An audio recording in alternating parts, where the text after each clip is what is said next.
Good morning and welcome. I'm Anne Smar. I'm the Director of Strategy and Translation for Transform Heart Failure, which I hope you all know what it is, but I'll give you just a little bit of a sense of it today. So today's webinar, we're going to be recording it, so just want to make sure that you all know that. Our hope is to make it available on the Transform website so that folks afterwards can also access at least the key learning material. We're going to be trying to make this a fairly interactive webinar, so there'll be some polling. I'm hoping you're going to jump into the chat, and given that our group is reasonable, we'll also be hopefully having some actual discussion. Yes, actual conversation. So Augusta, if you wouldn't mind just sharing the slides. I think for the group, first of all, what I'll do is just focus on the objectives of our session today. Like I said, we really sought to make this a fairly interactive webinar. Could you go to slide 3, please? So today, this webinar, we're going to focus on really giving you a sense about patient engagement, the feel, the practice, the research, and talk through the key concepts and the supporting evidence. We're going to really focus also on what does that mean in real life? How do you practice this notion of patient engagement? And we're going to spend some energy working through some scenarios and putting some of your ideas to the test, and hopefully giving you the benefit of those others who are participating in the workshop, and also of our panelists and expertise. And because this is so central to the work of Transform Heart Failure, we're going to talk also about some of the supports and the resources that we have for you as members of the network. Can you go to the next slide? So I think you know what Transform is, because I'm expecting and hoping you got all this information through the newsletter.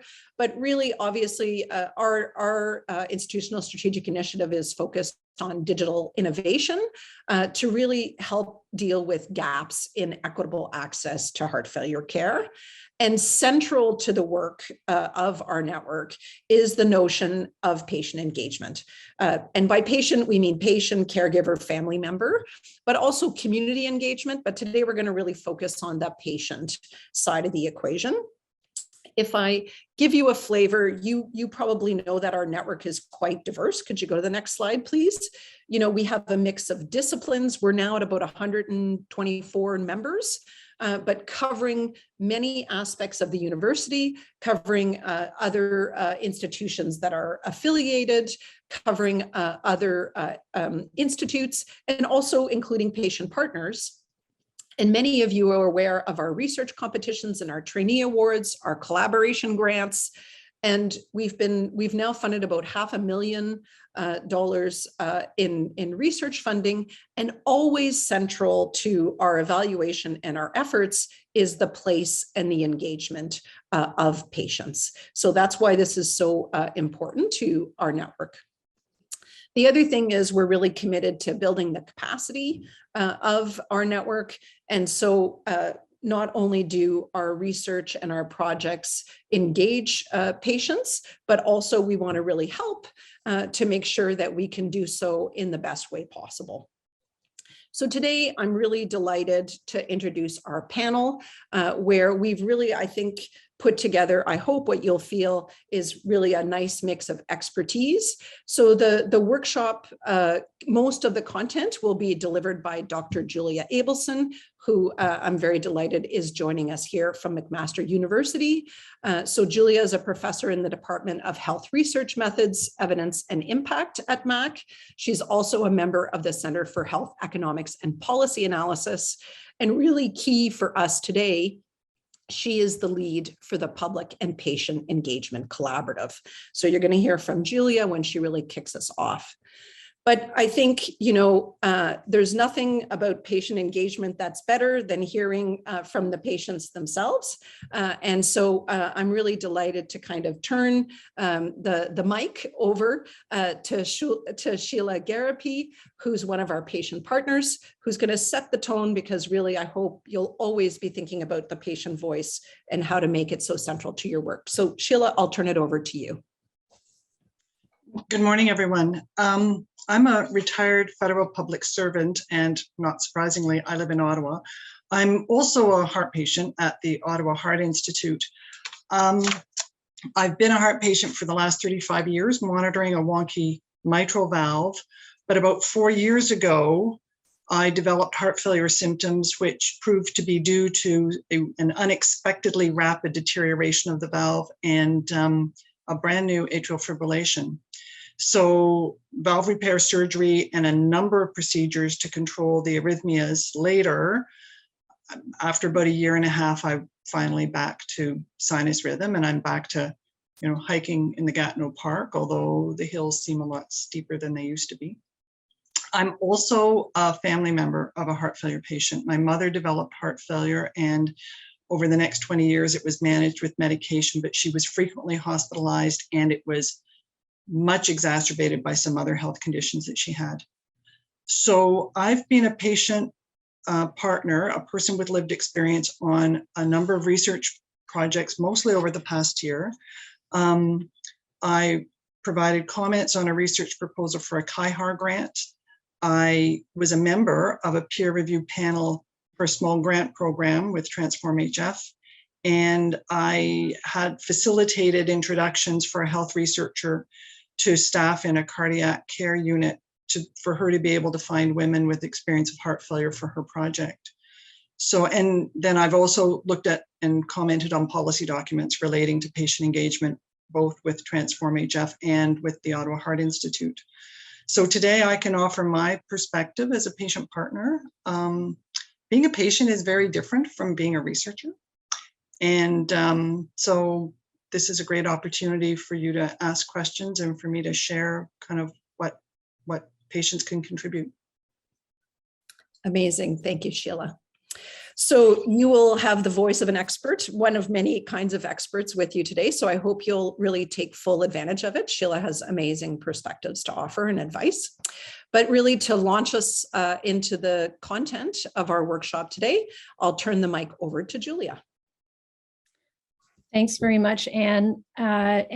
And hi, everyone. Well, really nice to be with you. I'm excited about this session. I do these fairly routinely, and it's always really fun and interesting to get to know a different research group to understand what the particular goals are for your research and areas of focus, and also thinking about it more creatively in the context of whatever the research focus is that different groups are working with. So really, looking forward to, as Anne said, hoping to have more interaction than just me speaking to you, right? There is going to be a little bit of a one-way dialogue initially, monologue, I guess, is for the first few minutes, just to give a little bit of the background, because I think it's often, particularly for people who are relatively new to this whole area of thinking about involving people with lived experience, patients, family members, caregivers in their work, can be a little daunting. And also there are, I think, just logical questions about why. Why are we doing this? Have we always been doing this? Why are we doing it now?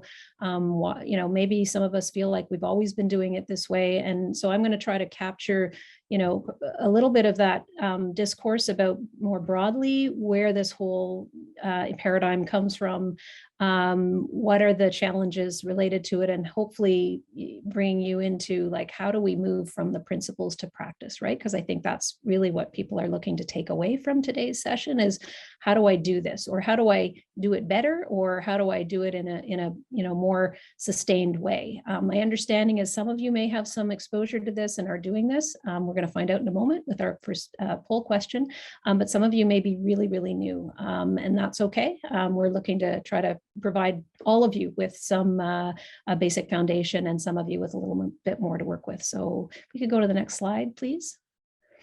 So this is our icebreaker activity, our chance to get a sense of where you're at with this kind of work. So the first question is how have you been on a research team that included people with lived experience? So we're trying to get a sense of the level of experience and exposure people have had. So whenever Augusta's ready to initiate the poll question, we'll get that started.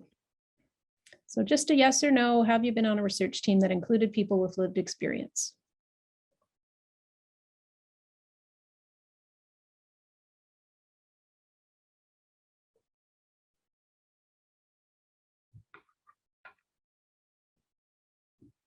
Okay, so great. 60-40 split. So that's kind of what we thought. Maybe a few more who have not actually been on a team at all with people with lived experience. Maybe that's a little higher than I thought, but that's really helpful to know. And so we'll move to the next poll question, which is, have you personally engaged patients, caregivers, or family members in a research project that you were leading or you led?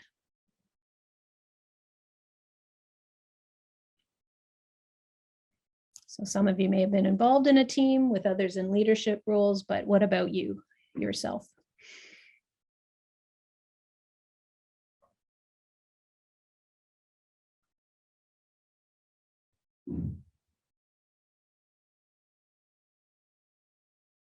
Okay, so about a quarter. Great. Good. That's really neat and good information for us to have as we're thinking about how to tailor this even more than what we've already planned for. Could we go to the next slide, please? So as I mentioned, my first kind of set of slides will be a little bit of the background to the field. So I think it's important to recognize right away that this whole way of doing things and what you're hearing, Anne talk about in the intro and what she's talked to you about in her role with Transform is that this is not new. We have had a long history of involving people with lived experience in health research and in health system decision making or health policy making. That's more of my world that I work in, live and breathe. There has been a long history in the social sciences and community-based research. So there is a whole field of research called participatory action research or community-based participatory research, which kind of hinges on this idea of partnered research. The idea that the quality of the outcomes, the outputs of your research will be that much richer, more relevant if you actually are engaging with, partnering with those for whom your research is geared towards, or those who are most affected by the questions, the objectives of your research. What is new? So recognizing that this is not something brand new, but there are new labels and kind of in particular new investments being placed in this. And I think that's what's really important, is that the investments, the requirements, and the incentives for doing this are new. So some of you, and I don't think people should be shy about this, are probably doing this and probably even participating in this workshop because you kind of have to. Maybe Anne was cajoling you to do that, or you know that in order to be competitive with your research grants, this is the way of doing things, right? This is the way of doing research. And I think that's what's bringing some people into this.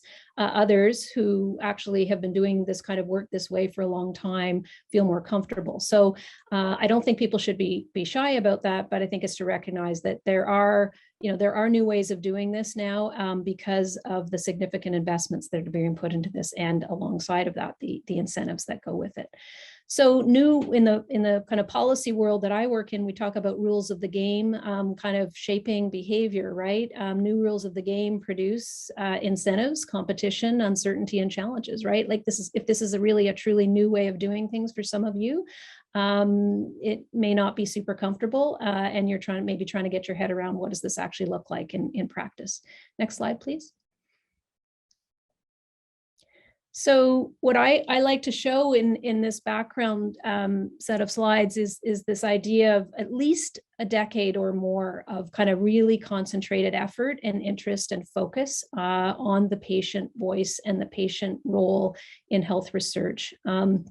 I talk about it as the era of patient engagement and partnership.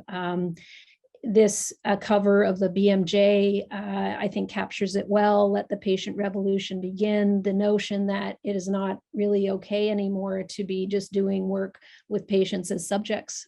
We need to be thinking of patients, of family members, of caregivers as full members of the team who can actually provide a lot of very helpful insights in developing research questions, in identifying relevant health outcomes, in carrying out the work, in interpreting data, in helping you recruit participants to your research, even on the KT side at the end in the knowledge translation phase.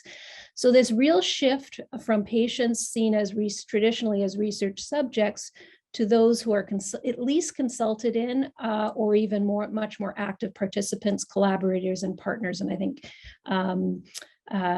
Sheila spoke to this when she described her own role as a patient partner. Next slide, please.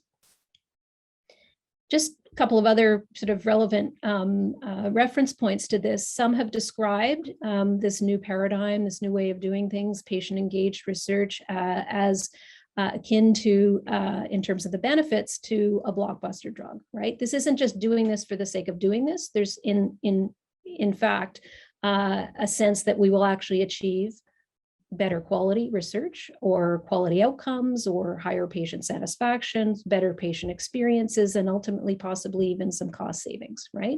We have stronger and weaker evidence around some of these points, but the idea is that this will actually do better for us in terms of the translation of our research into policy and practice.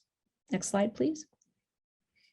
So the major strategic investments that I talked about, and if you look from left to right, it's kind of chronological. The UK has had the longest experience with this, really over 20 years of having investments in patient-engaged research through their National Institute for Health Research.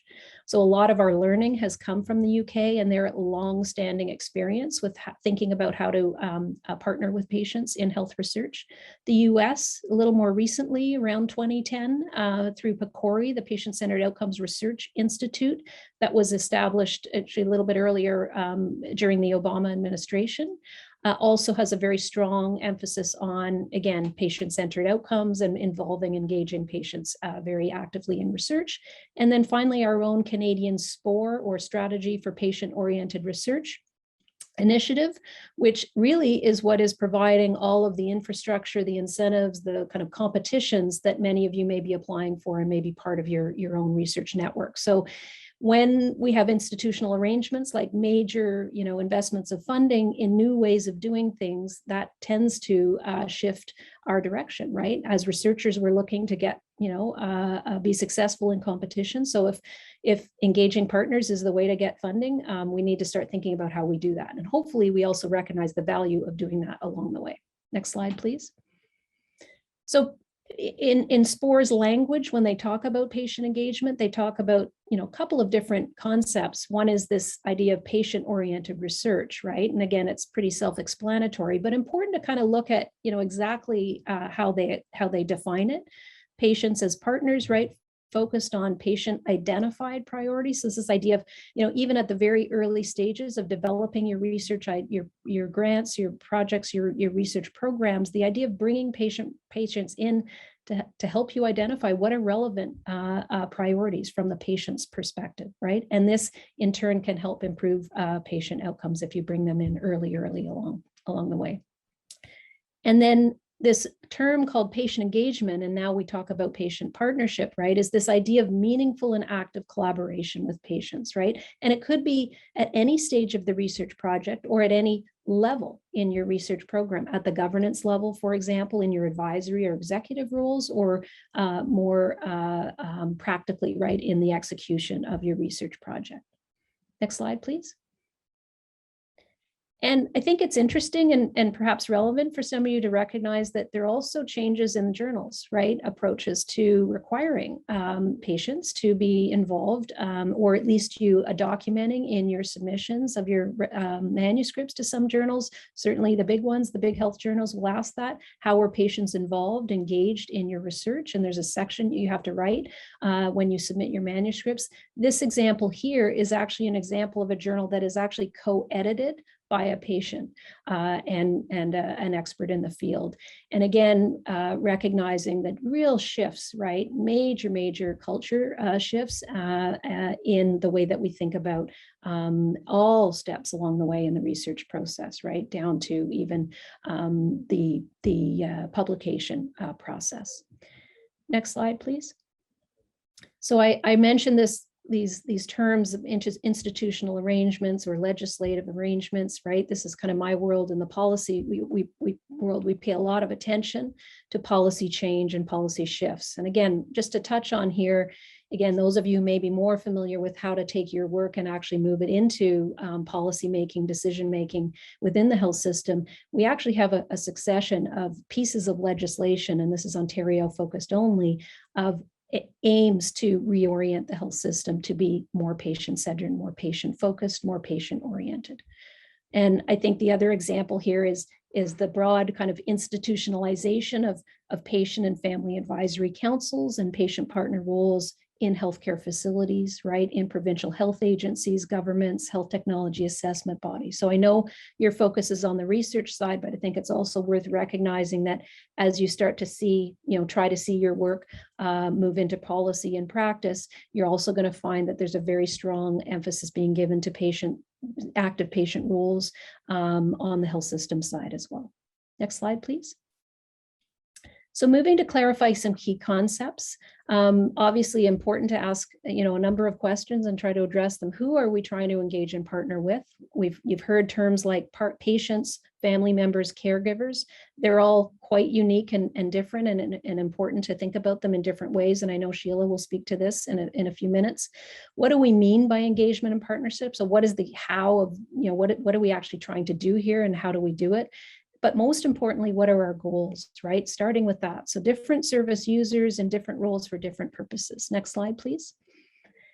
So when we look to this first question of who do you want to engage or partner with, as I've said, we can think very differently about different categories of individuals and groups. So obviously at the patient, family, caregiver level, we're thinking of those who are most directly affected by health challenges, conditions, diseases, et cetera. So these are individuals who can bring their experiential knowledge, their knowledge of diseases, of conditions, of living with health challenges, and bring those perspectives. But I think it's important to recognize that's a heterogeneous group, whether you're focused on patients versus family members and caregivers.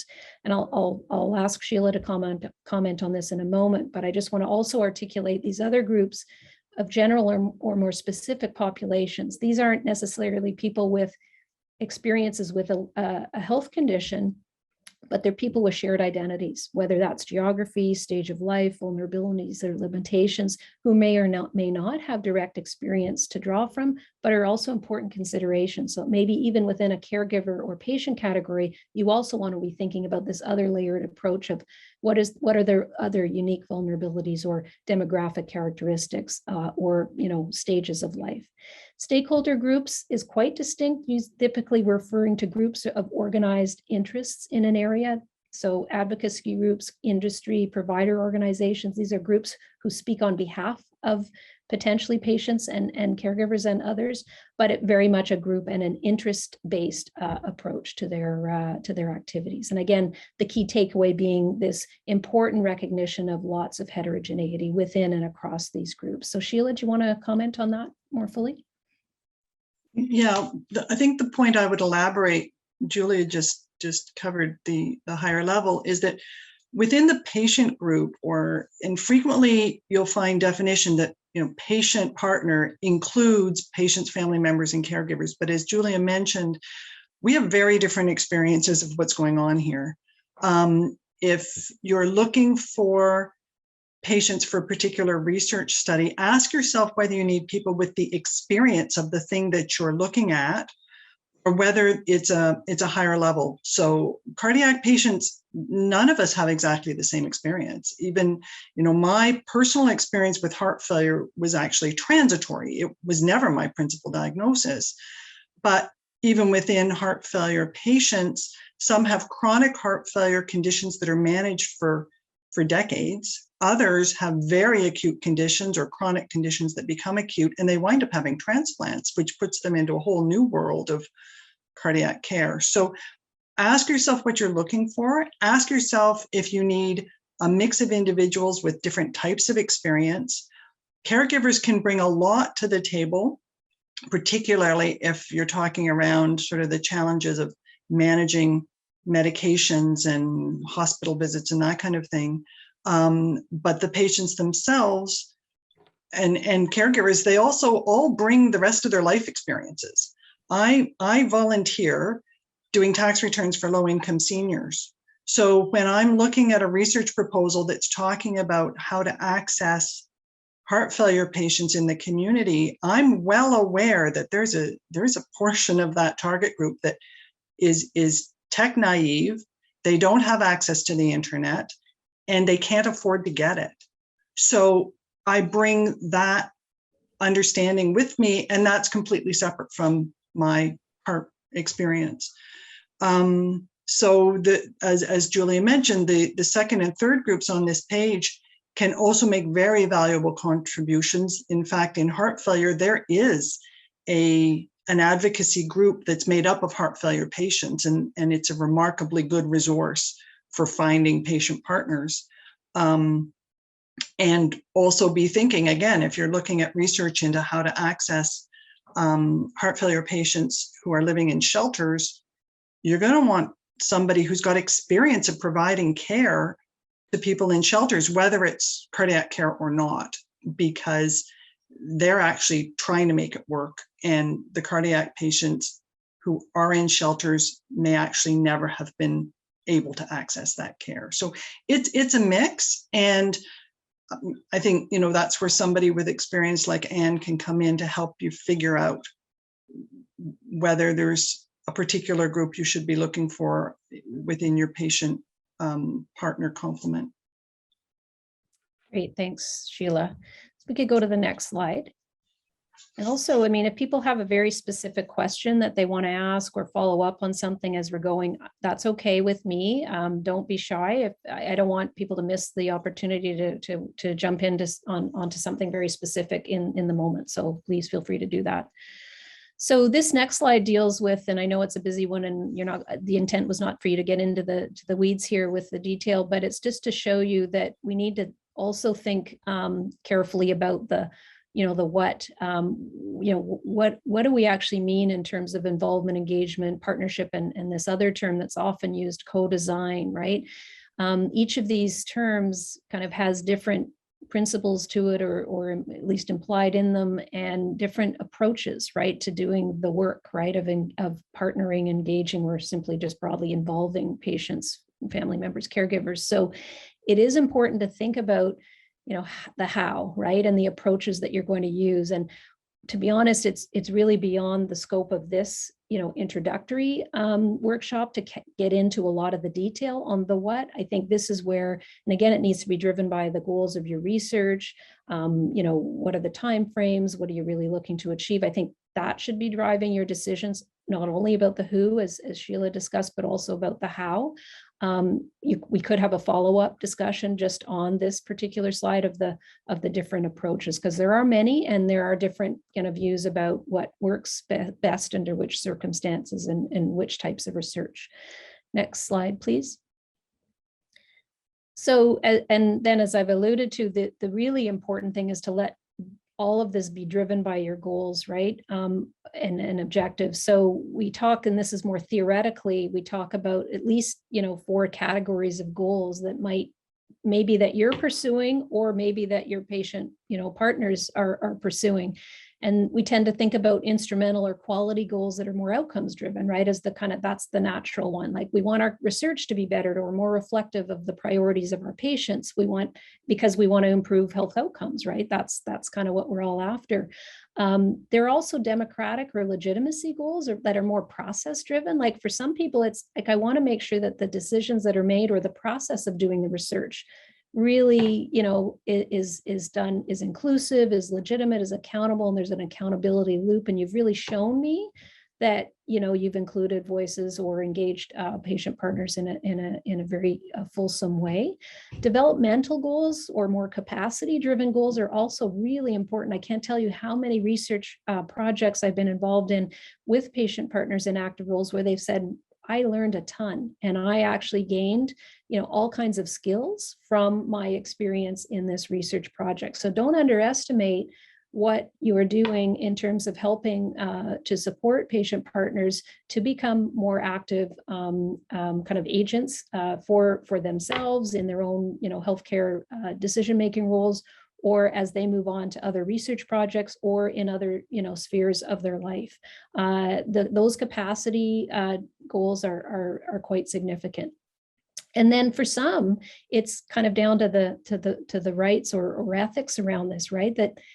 That frankly, we have an obligation to actively involve patients. Again, even from a taxpayer point of view, right? This is often an argument that's made, like to the extent that a lot of the funding we receive is publicly publicly financed, right, from government purses, that we really, from a taxpayer's point of view, public citizens, patients, et cetera, have a right to be involved and to do some steering of the research. I know researchers often get a little nervous when they hear that, but you may find that that's an argument that's made, or you may feel that way yourself, or some of the patients that you engage with may also discuss that with you. Next slide, please. So a couple of slides on evidence. What do we know so far? I mean, certainly from the engaging angle of, doing this work, what have we learned? I think there's been a lot more focus certainly on the doing of it than the assessing, right? So while we'd like to say that here's the gold standard approach for engaging and partnering, we're not there yet. Part of that has to do with the fact that, frankly, research teams are different, research programs, focus areas of focus, it isn't really a cookie cutter approach to doing the engagement and partnering work. You need to think about the context within which your research is being conducted. I think we certainly are, generating a growing evidence base about effective, impactful research that engages patients, family members, and caregivers. But I think we're still at an early stage and have a lot of kind of case studies, a lot of research teams that just kind of produce, here's what we learned from our example of, our specific. And I think it would be nice to see us connecting the dots a little bit more to actually generate a more fulsome, more broad-based set of kind of learnings from across many different types of research projects and research kind of areas of focus. Next slide, please. What I think may be more relevant to you is thinking about reported benefits and challenges, right? So on the benefits side, we are seeing some really clear evidence coming through that through engaging patient partners in research, you're seeing the identification of more user relevant research topics, not surprisingly, as well as the questions and relevant outcomes. I've referred to that already a number of times. The idea of increasing competitiveness, no brainer. Like if that's the competition requires it and you do it, you're going to be successful, right? I think also around improvements to recruitment, the quality of patient information materials, even data collection tools. There's some evidence suggesting that this really works, right? Like you're actually going to do better work throughout all of the stages of research by partnering with patients throughout. Again, so all the way through each of the stages of research, some evidence appearing that this is working, this is good stuff. Also some challenges, right? So many kind of examples and kind of reports of patients feeling that they're tokens, that they're simply there kind of in name only because they have to have somebody and they're not really meaningfully and fully involved. Concerns about ethical dilemmas, right? Even at the study design stage, or compromises, are patients who may be asked early on to kind of sign on and presumably contribute to that study conception stage. Is that really happening? And certainly some harms being reported by patients who say, you know what, this is just not working for me. They don't really value the input that I'm providing. They're not showing me that they're really paying any attention whatsoever. It's time. I have other priorities. So there's some real challenges that have been reported. I think on the recruitment side, certainly a real challenge with hard to reach or marginalized groups. It's been referred to, and certainly in Sheila's comment about her work with low-income seniors. This is, really work that needs to be done carefully, thoughtfully, and it takes time and resources, right? So certainly some challenges, but also some real kind of bright lights in terms of some reported benefits. Next slide, please. So let's move now into the principles to practice part of our session. So this is where we're going to try to walk you through some real examples and get us thinking more pragmatically about how we do this. And I guess I would just start by saying there are a lot of resources around. So the Ontario Spore support unit. So each province and territory across the country has a provincial or territorial support unit that receives funding from the federal government, from the Strategy for Patient-Oriented Research. So I'm affiliated with the Ontario Spore Support Unit.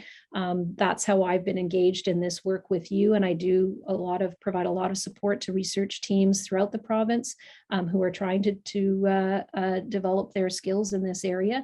So that OSU website has certainly some resources. I know that Anne will be talking about some of the resources that you have within your own network later on in the presentation. So just to say that there is a lot out there. Our Public and Patient Engagement Collaborative can provide some supports around this too. Next slide, please.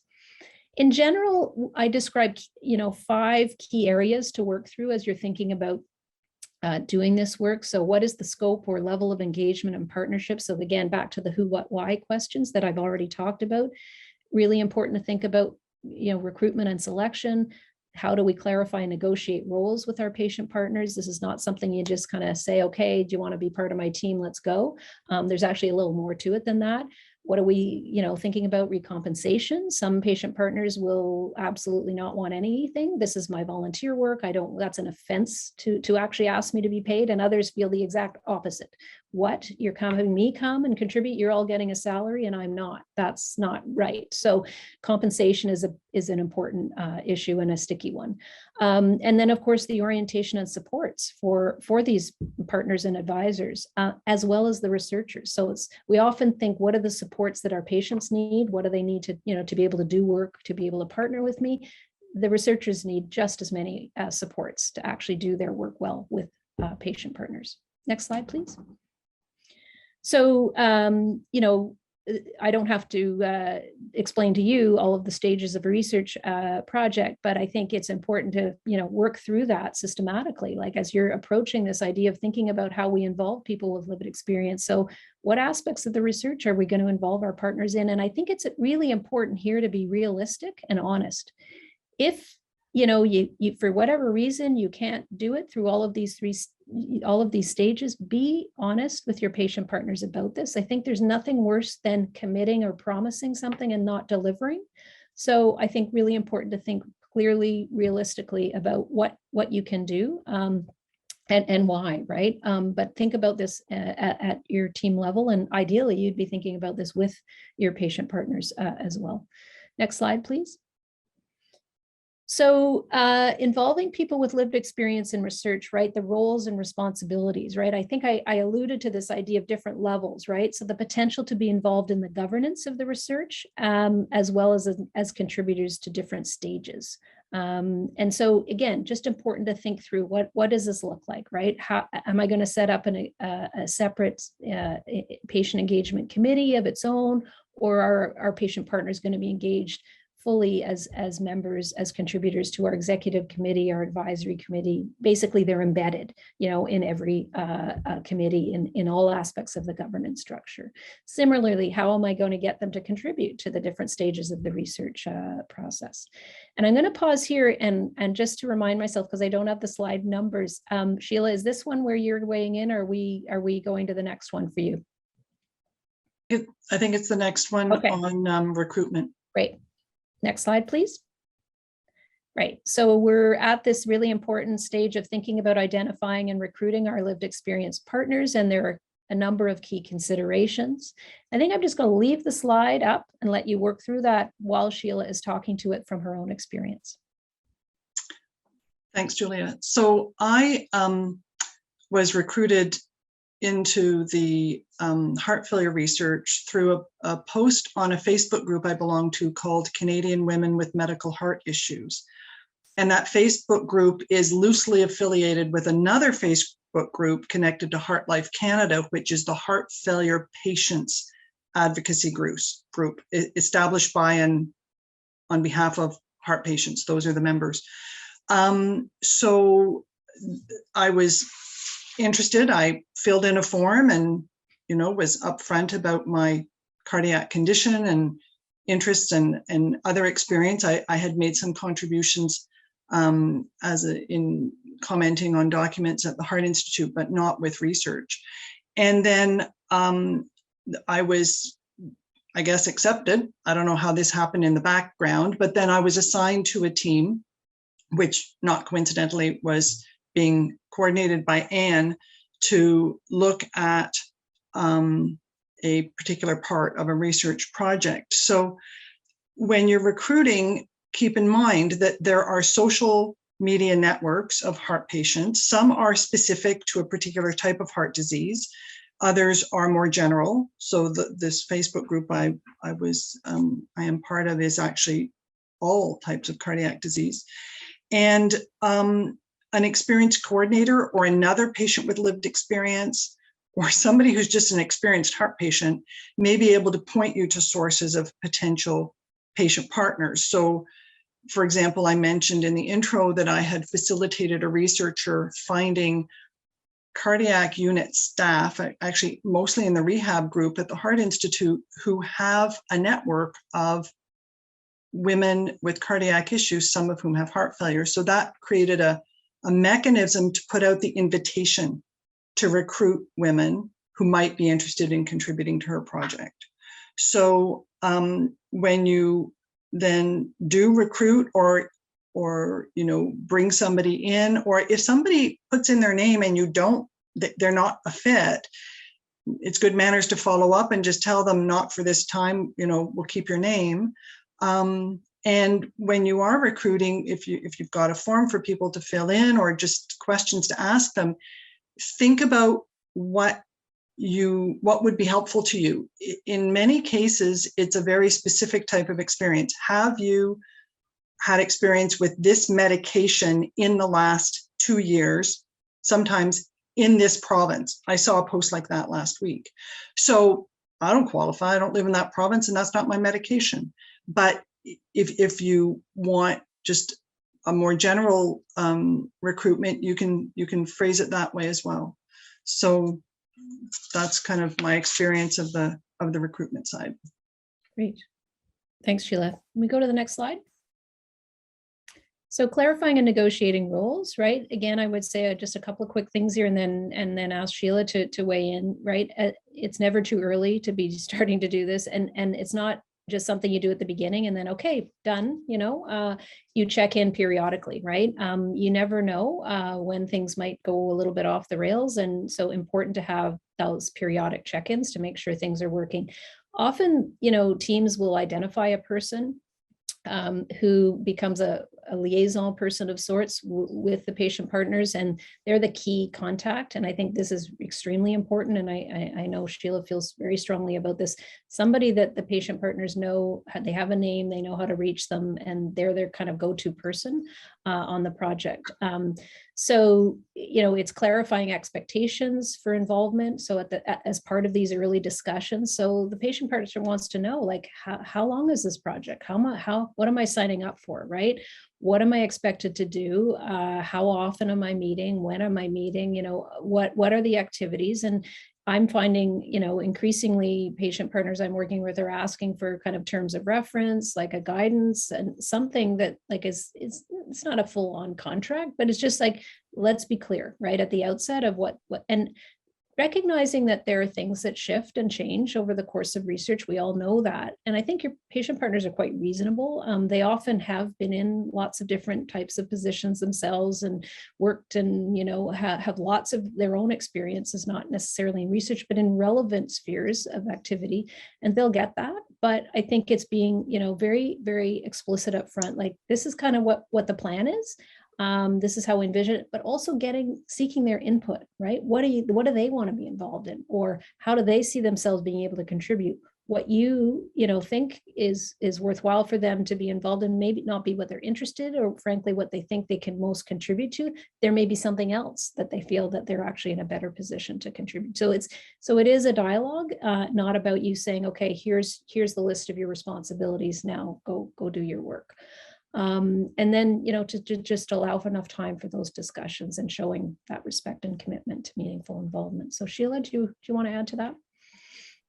I think Julia's really covered it very well. I have contact people, both, Anne at Transform HF and contact people at the Ottawa Heart Institute who are on staff there, who facilitate the participation of the patient partners. And it's really important for the patients or the persons with lived experience to know who they can go to with a question, to ask for feedback. How am I doing? Is this what people are wanting? And it depends a little bit on whether that liaison person is also part of the research team. In an ideal world, there is somebody right on the research team who is the individual with whom the patient partners would connect. And not to miss the opportunity to engage a person with lived experience who's got some experience with research in figuring some of the answers to these questions. So if you've got no experience engaging a patient partner, either talk to somebody with experience engaging them or somebody who's got experience having been engaged. And at a minimum, you'll know what your questions are. And then that'll help point to where to find the answers. That's great. So I'm just going to flag Anne's very helpful comment in the chat about the importance of this in your applications, right? So now often in research competitions, you're being asked to very clearly lay out what are the roles of your patient partners in the project, right? So it's not even at the stage of, okay, I got the grant, I'm now going to get going, figure it out. It's actually at the right research proposal stage. I think that's what you're getting at, right, Anne? Yeah. Maybe, and we'll have a chance to talk about this a little bit more in our scenarios. Next slide, please. So this thorny issue of compensation is a really important one. So I guess I would just give you similar advice, right, around negotiating rules. Initiate these discussions early in an open and respectful manner, and don't assume anything. As I said, some people will not want to be compensated, or have a particular, send me to a conference, that's what I want, or give me open access to your university library. That happens a lot. It's not necessary, but it may be, no, this is actually money that I expect here. It's income. Again, recognized for some people, if depending on their other sources of income, if they're on disability income, they may have some restrictions on those things. So just be, don't assume anything, and listen, and expectations will recognize that expectations will vary. And I put a couple of really key resources. These are both papers written by patient partners about the issue of compensation. So no better to understand this whole area than to hear from patient partners on this themselves. So Sheila, any other comments? Just to note that Transform HF and UHN have guidance documents on patient, or like appreciation of patient partners, which includes compensation. And from my personal perspective, because I do tax returns for people, keep in mind that income will be treated as taxable, and there's some potential, depending on the level, for it to impact somebody's social service benefits. So the patient partner isn't going to know this. They're not going to have the resources to figure this out in advance, what it could mean. Don't be afraid of it, but work with your institution so that you can develop that understanding. I mean, I'm volunteering right now to sit down with Anne and walk her through it, so that she'd be in a position to help researchers understand what they need to tell people, because otherwise it'll be a big surprise when that T4A shows up in March of the following year and suddenly everything's different. So it doesn't mean compensation is too complicated to do. It means that the researchers are going to have more experience with this over time than the patient partners will. And the patient partners may only ever be involved in one project. It'll depend. So again, don't assume anything. And there's a real opportunity here to also ask your institutions for help on this, because the expectation is there, and it's manageable. You just need to be aware that it's out there. Okay, interesting that this is actually risen to the level of your office, your VP for research and innovation. Interesting. Okay, next slide. I think we're getting close to our scenarios, and I think we need to move to that for timing. So orientation and support, and I think, this again should be starting to be familiar to you, right? To be thinking about what supports, this term onboarding is used, onboarding of new patient partners to the research team, just as we're onboarding staff to organizations, right? The same kind of principles apply.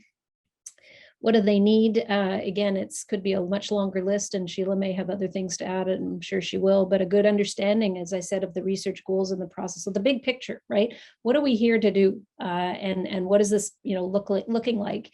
And what is, the expectation, in terms of what I'm going to be contributing to this, including timelines. Most importantly, I hear that maybe more than anything else is nobody told me that this is going to be 5 years, or a basic understanding of relevant research terminology and concepts, right? Like they got to know a little bit about this area. Now they'll have their own experience to bring to it, but you can't, they probably want to know a little bit more about, other things that so they can feel comfortable, right, in the conversations. Again, a sense of being a respected member of the team, that's all important supporting infrastructure. And I've already mentioned the key of the liaison person, right, who's in regular contact with them. Sheila, do you want to add to this slide? Well, there's something that I picked up on very early on in my first involvement with a research project, and it was that everybody was using first names. And you have to remember that patients and family members are used to calling their cardiologists doctor this or doctor that, but that creates a hierarchy. If you want your patient partner to be on your team, you can't have honorifics for the university professors and the medical professionals and then call the patient partners by their first name. So it made a big difference to me when I was included in these discussions. I had provided comments on a draft research proposal, another time when I was on the review panel, that everybody used first names. There wasn't a hierarchy. I was on the team.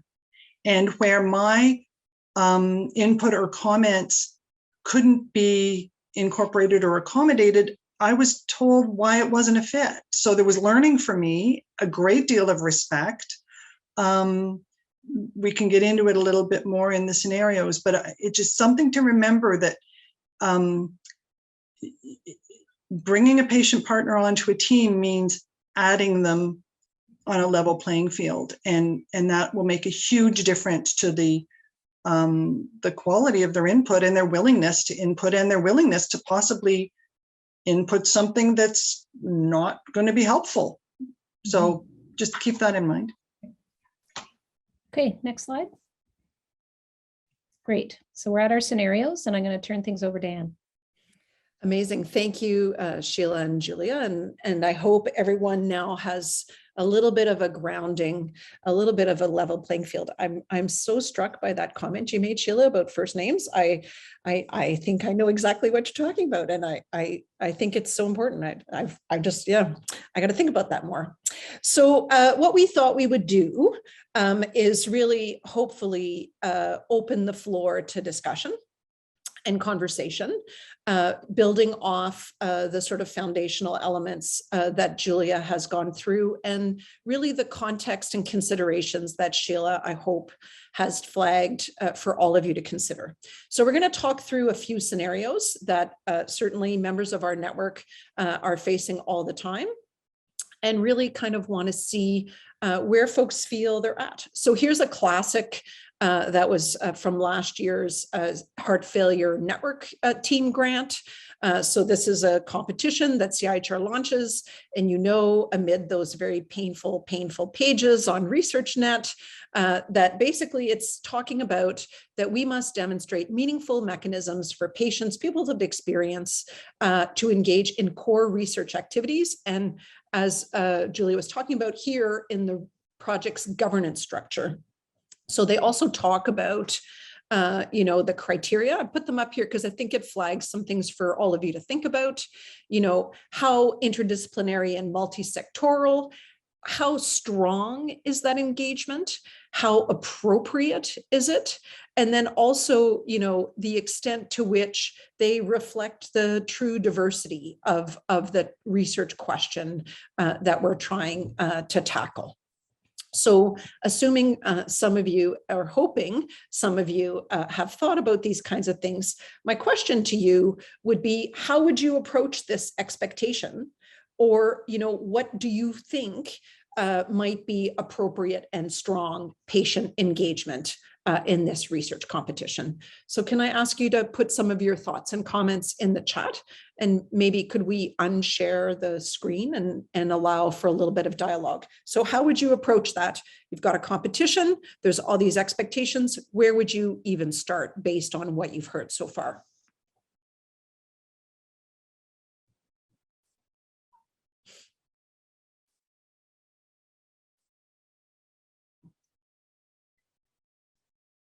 Would you know where to start?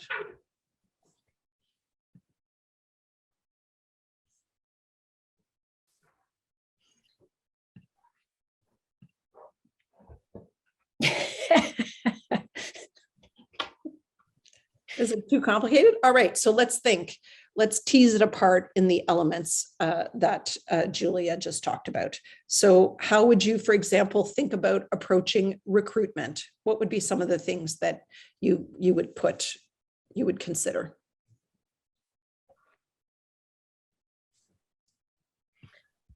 Would you start maybe with some reflection around the type of project you're running and the potential needs of the project, and you can sort of begin to identify what elements might benefit most from having a patient partner input. I think maybe depending on the type of study that you're doing, there would be different timelines or different sort of key points. I'm just thinking about that diagram that Julia was showing, where maybe it just is more logical or makes more sense to have some of that steering, whether it's sort of initially or kind of during and as you're working through some of the initial findings and stuff. So if you think about it from sometimes competitions, really have a very extensive suite of ways that you need to engage patients. And sometimes it's just about your specific project, for example. And you're right, John, I think, depending on the scale and scope of the study, you can take some different approaches. If, for example, this is a very large scale study that kind of has expectations in lots of different places. But if it's a smaller scale study, you don't need to do all the different elements. If you were thinking, okay, where would I even start? Do you have some ideas of where you'd naturally go to, given where you all respectively sit?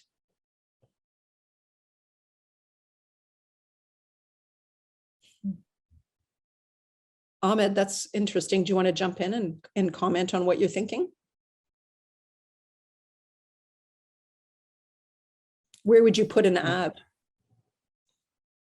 Okay, to my point of view, for example, for a patient-led experience, it would be, for example, in clinics or hospitals, or for example, if I know some community center that different of those patients, meet or get together. I can, for example, have a speech about the topic in general that touch their experience. Then after that, giving the speech, I can, for example, ask that we have right now a clinical trial that we would like to have some partners to help us to develop our technology who would like to participate and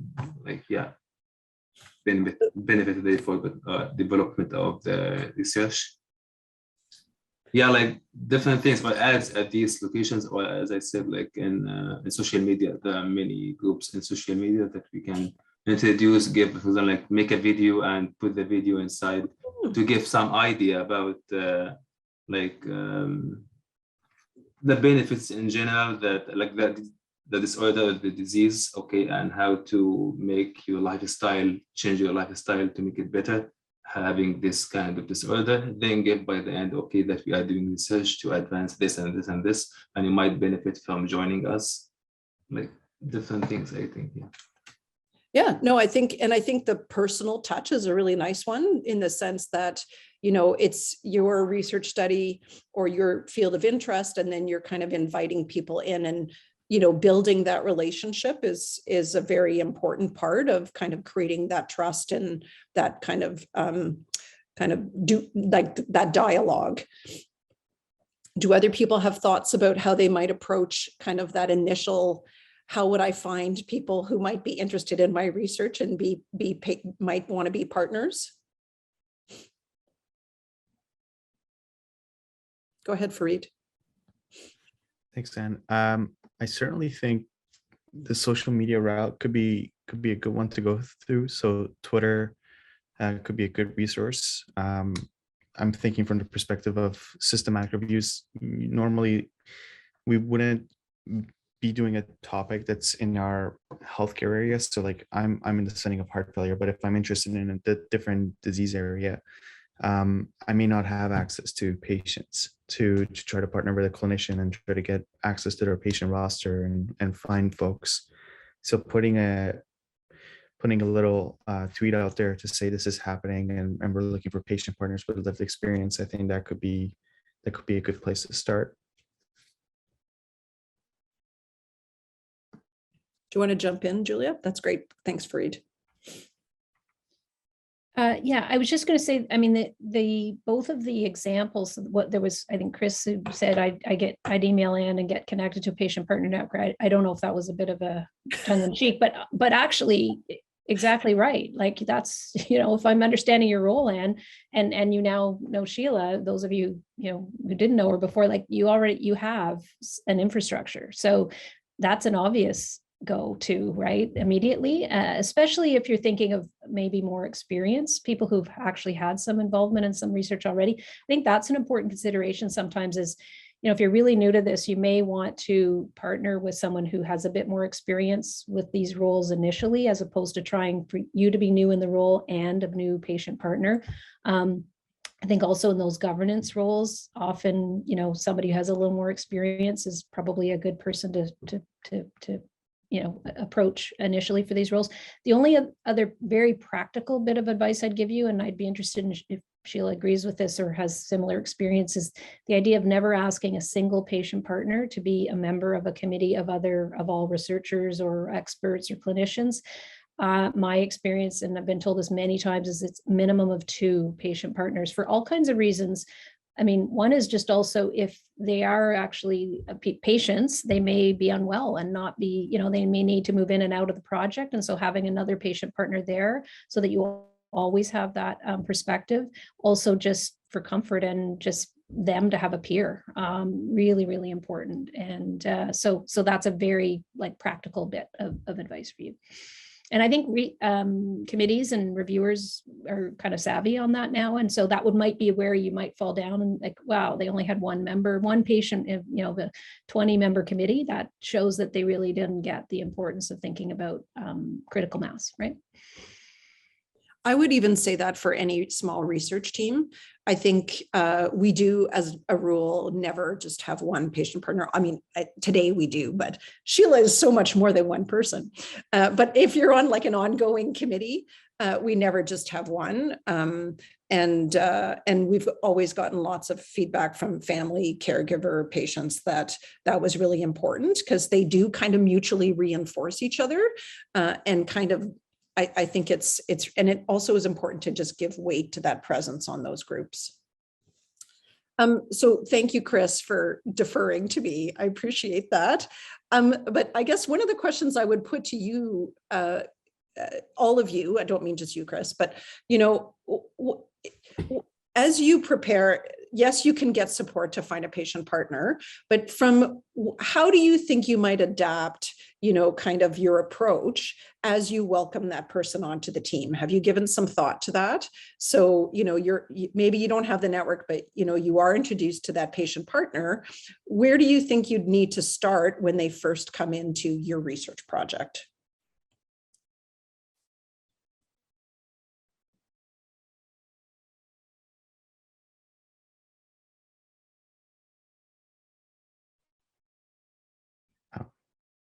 Can I jump in?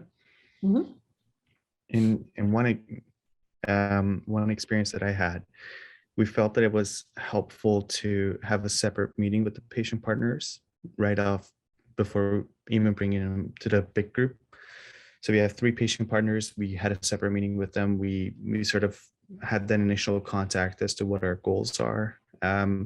Introduce them to the terminology, introduce them to the methods that we're doing, introduce them to who's going to be involved, and to really champion for them to say, hey, you are the most important person on this group, so don't feel intimidated. If you feel like you need one of us to advocate for you and jump in and give you a voice, we're available for you to do that. Just like a lot of rehearsal, sort of a dress rehearsal before bringing them to the big group. And then when it came time to involve the patient partners with everybody else, it was a big overhaul as to how we approach our meetings. So rather than being fast lingos, taking our time and just being very, very patient and careful, and always bringing them to the spotlight. So not the hotshot MDs, but rather first opportunity for speaking being the patients. So that was my experiences. That's great. Do others have other suggestions that build on Fareed's team's work? Go ahead, Jillian.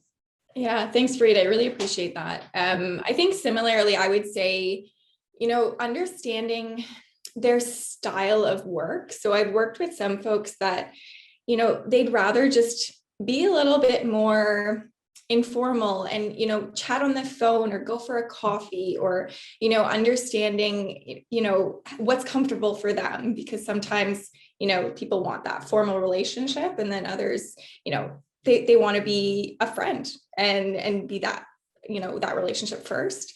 And I think understanding to having that conversation of what they expect, kind of like what Sheila and Julia were talking about, what do you want to get out of this? What are the skill sets that you want to gain? Having that upfront, so then that can be presented early to the team too. I think another piece that builds on that, Jillian, is, I think one of the things that's really important is when we're in an academic environment or a clinical environment, we sort of have our protocols about how we do business. And then we're kind of inviting somebody in who maybe if they're in a hospital context, they're used to a clinical kind of interaction. But as Sheila pointed out, that's a very different power dynamic. So suddenly you're kind of bringing somebody to the table who doesn't usually hang out with us very frequently. And so I think it's kind of 2 things. One is, where do they feel comfortable, and maybe can we meet them where they feel comfortable as opposed to what is comfortable in our practice. But I think also making time as you start off to let people tell you what their experience has been. Because I think, one of the dynamics is, if let's say if one of you is an engineer and you're trying to develop a tech, and, you're really focused on the lab side of it and the mechanics and the, all the kind of more technical side, but, you don't understand what that person needs to do on a day-to-day basis to manage their symptoms. So I think upfront, investing some real time and letting people tell you, like, what is the story? How long have you been living with this? How does it impact you on a day-to-day basis? Just creates that foundation of shared understanding and respect. And just like letting people tell you their story is so powerful. Never mind kind of the, and here's how you need to help me shape my research. I don't know, Sheila, do you want to comment on that? Well, I think the discussion has hit on a whole lot of really valuable points. I think where you can be open to the idea that your patient partner will identify potential barriers in your study methodology that may never even have occurred to you. And also I would echo the point that you need more than one patient partner, and ideally patients who may complement one another. There's also the patient partners have a responsibility. This isn't a place for them to run their own agenda. lots of cardiac patients, their mission is to, find the cure for this or get justice for something that got missed at an early stage. They need to be able to set that aside to be helpful. And so at the same time, for Transform HF, it's a multidisciplinary group on these research teams. And I spent my career at Environment Canada in meetings with meteorologists, chemical engineers, and wildlife biologists, all trying to find a common vocabulary. I don't get intimidated by a whole bunch of scientists who can't talk to each other. So keep in mind that the patient is part of that multidisciplinary group. And so just as clinicians will accommodate, bench technical, mechanical engineering and electrical engineering researchers, you can both accommodate the patients. So there's that mechanism for feedback to patients. Farid mentioned the sort of initial orientation and making sure that the patient partners are comfortable. I think that's very important. And then, just keeping an eye on how they're participating. But the patient partners that you can engage early on, and you will start with one or two, but maybe just one, will be able to tell you where in your research proposal you need to be looking for patients to come in, because there are some groups that you're going to want to work with, and it may not in fact be patients that you need there. It may be people with a different lived experience that's very relevant to that particular target group of patients that you're heart failure patients that you're trying to get to. So I'm hearing all the right things here today. So you're all fast learners. Great. So one of the things that I'll just reflect as a resource before I kind of ask you one more set of polling questions and we kind of start to wrap up a little bit, is there's a very good resource that was developed. Can you put up the slide, Augusta? That really, it was an article that was published really looking at, where are we at, how far have we come? But it also, can you just keep going ahead, please, to the next slide? So this is a slide. This is an article that was published, and it includes Mark Baines on there. And Mark is one of the co-founders of HeartLife, the patient organization we were talking about. But they kind of did an assessment of, how far are we there yet on patient and public engagement? In here, they were talking about integrated KT research. But in it, they really kind of do a very nice articulation of some of the ways that you can engage patients, caregivers, family members throughout the kind of knowledge to action cycle. So whether you're talking about knowledge creation, like developing your research proposal, et cetera, all the way through knowledge dissemination. So I just, as you're thinking about not only the how, but the what we want people to engage on, I would just draw your attention to this resource because I think it's a really practical one for you to kind of think your way through, because sometimes it feels very intimidating, and there's lots of just like really nice, simple suggestions in this resource. So I want to draw your attention and ask you about a different scenario, and then we'll wrap up. So one of the scenarios I want to just chat about is peer review. So we all know that, it is the gold standard, is the hallmark of our research competitions. And then we are seeing quite a diversion and a diversity of the ways in which patients are engaged at the table. I don't know if some of you have sat on CIHR panels or heart and stroke panels, for example. This is the request on the Heart and Stroke website about being a peer reviewer.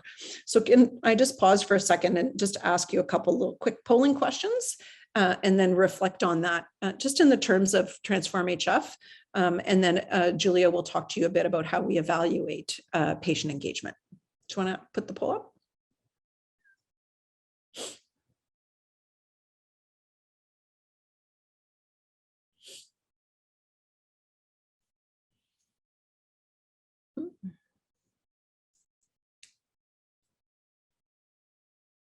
Great. So we've got about a 65-35 split. Today we're averaging in the 60 to 75 splits. Okay, so many of you have never been part of a review panel that included a peer reviewer. Okay, great. Can you ask the next question? And because there's many of you who haven't, for the smaller group of you who have, can you give us just a little flavor on how they are engaged?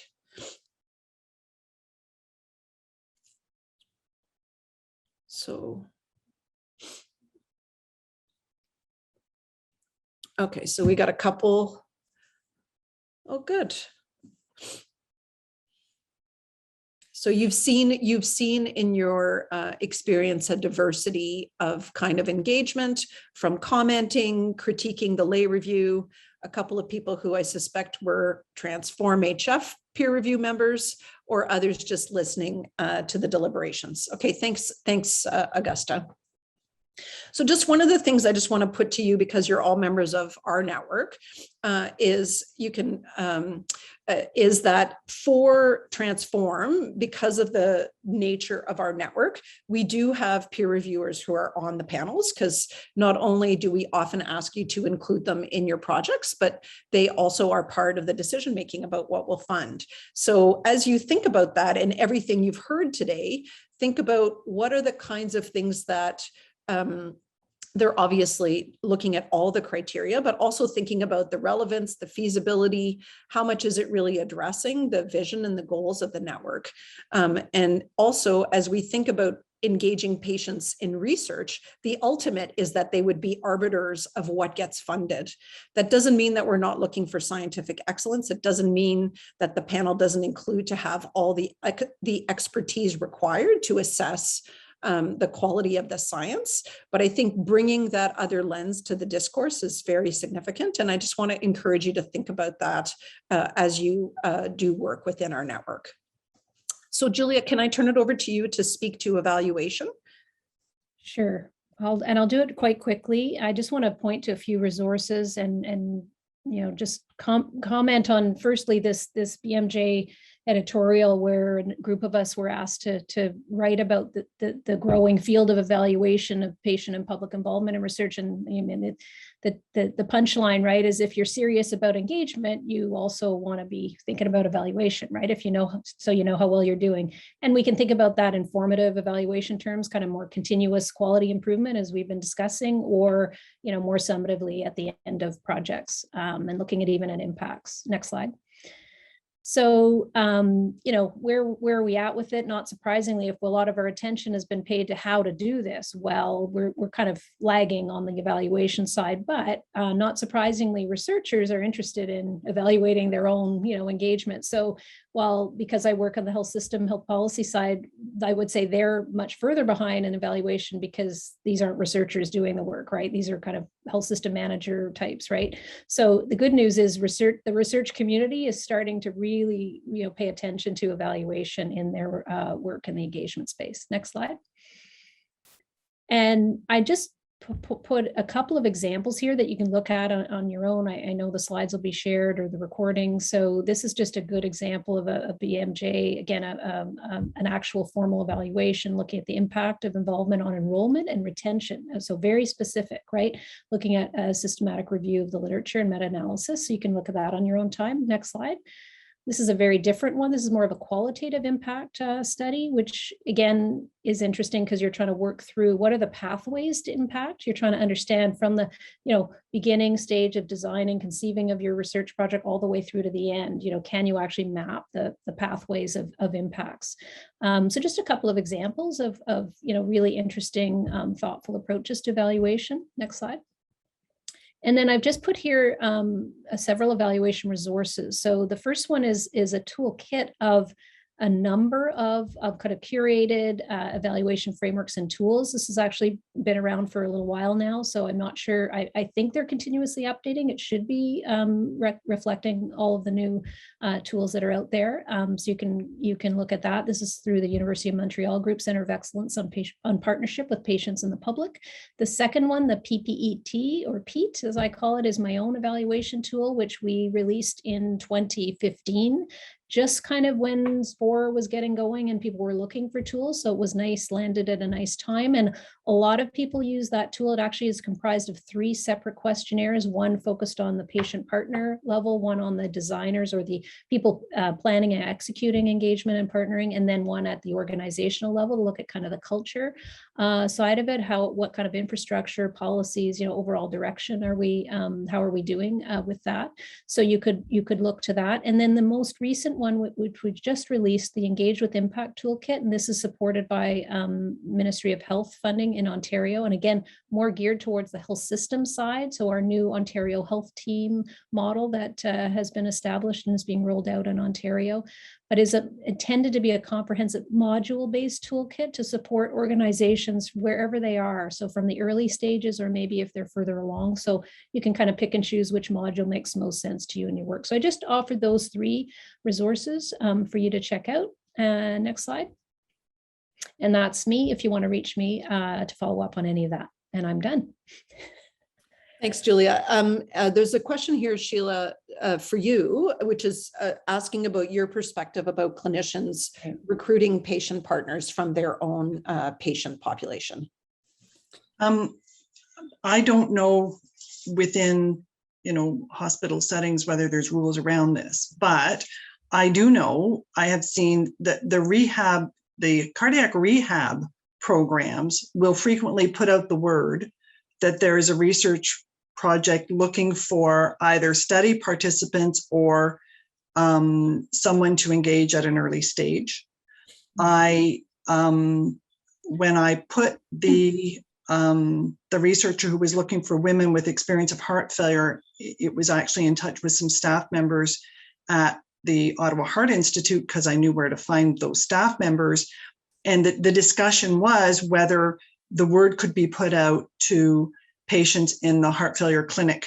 So I don't have enough experience to know whether a clinician would invite a patient, but I think the only potential issue there would be any perception on the part of the patient that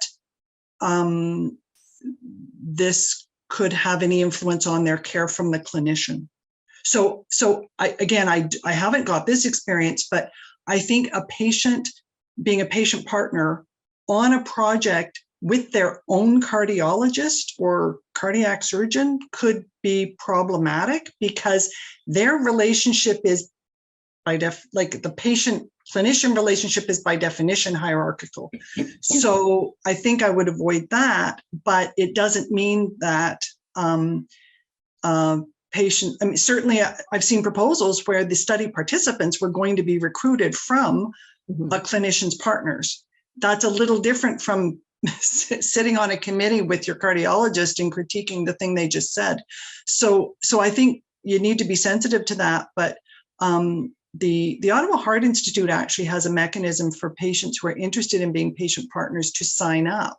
And there's a staff person who coordinates researchers looking for patient partners. I don't know whether similar mechanisms exist other places, but I think just be aware of not putting a patient in an awkward position. But I mean, there are. I mean, I've been on medications that get studied because they're so harsh, and if one of my doctors was involved in that study and I was invited to be a patient partner in that case, I would say yes, because I am perfectly willing to say right in front of him what I think about those meds.